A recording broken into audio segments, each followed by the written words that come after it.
ومقالة مقدشو الله حفظه هويوينك الصوماليين waxay door weyn ku leeyihiin dibdhiska horumarka kobcinta korinta ummadda Soomaaliyeed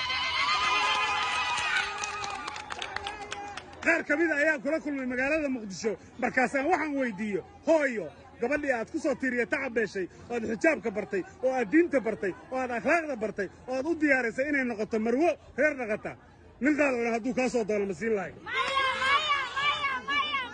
masiin lahay مديدين موديدين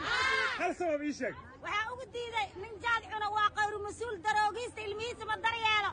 هو يدا أو قبل ما درياله الكل سوا من أقربه ما أنت بخور راس الدين مو بتال مديدين قبلها وأوديد ما هنا أما غليسي لا قبل أودونا لسيدين كيقان أما قلنشوينك أما قادك هذا ما تدين